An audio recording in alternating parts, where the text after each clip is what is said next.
أول ملكة مسلمة في العصر الحديث، أفغانية دمشقية، طالبت بالمساواة بين الجنسين، حاربت تعدد الزوجات، وخلعت الحجاب على العلن، وصنفت من أكثر النساء نفوذا في القرن العشرين. الملكة ثريا الطرزي، امرأة كسرت العادات والتقاليد. ولادة في المنفى.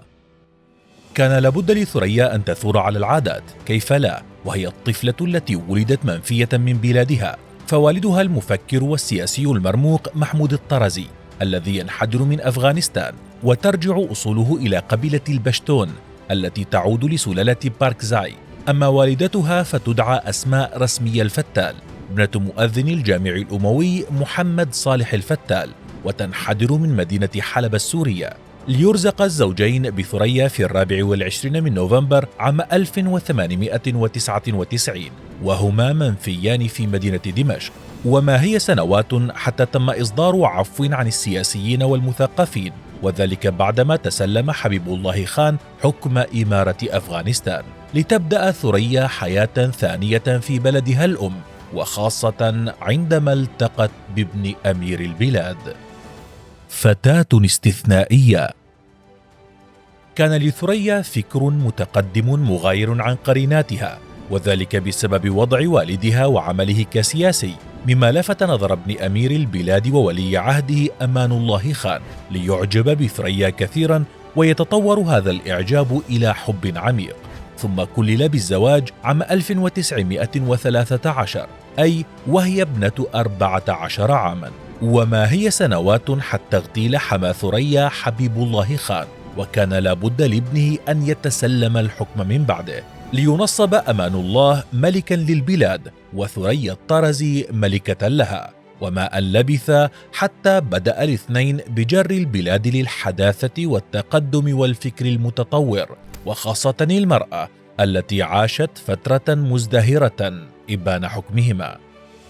امرأة فريدة. كان لأفكار تلك الفتاة اليافعة دورا في التغيير، وخاصة في العادات والتقاليد، فكانت ثريا أول ملكة في أفغانستان تشجع على المساواة بين الرجل والمرأة والتشديد على حقوق المرأة في المجتمع، كما دعت الفتيات للتعليم والتسلح بالمعرفة، وحضت النساء على أخذ دورهن كما كن سابقا في الإسلام. كما حارب هي وأمان الله تعدد الزوجات وارتداء الحجاب، وقيل إنها خلعت حجابها على العلن. إضافة إلى ذلك أنشأت ثريا أول مدرسة للفتيات في أفغانستان، وافتتحت هي وأمها مجلة تعنى بحقوق النساء عام 1927، وأسموها إرشاد النسوان، أي إرشاد النساء.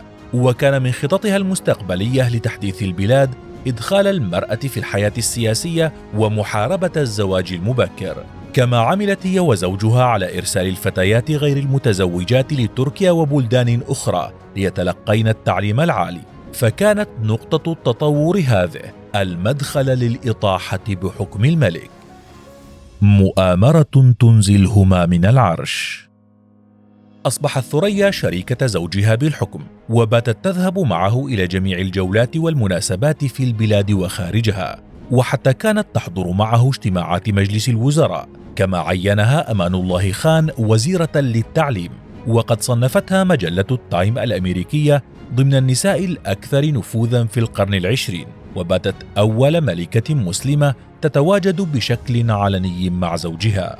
وبعد تطور التحديث الذي قام به الملك والملكة، وبعد عودتهما من إحدى الجولات في أوروبا متحمسين لجر البلاد للحداثة أكثر، ليصدما بالشعب الذي ثار على سياستهما، وخاصة إرسال الفتيات للتعليم خارج أفغانستان، ما أدخل الناس في حالة احتقان وأشعل شرارة الثورة ضدهما، لتدخل البلاد في حرب أهلية دامت لعام كامل، حتى قرر الملك حقن الدماء والتنازل عن العرش عام 1929.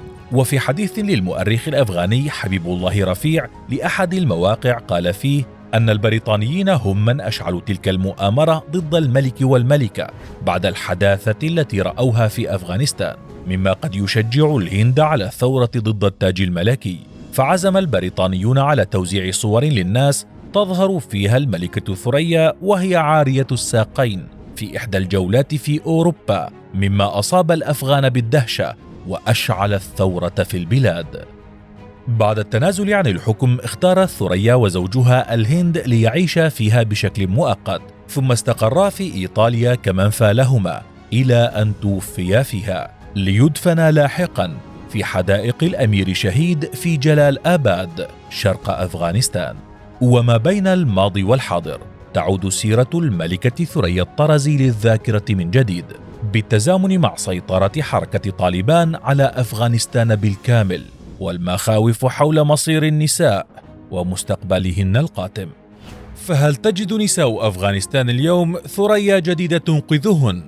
أم أن عصر ثريا ذهب مع الماضي دون عودة؟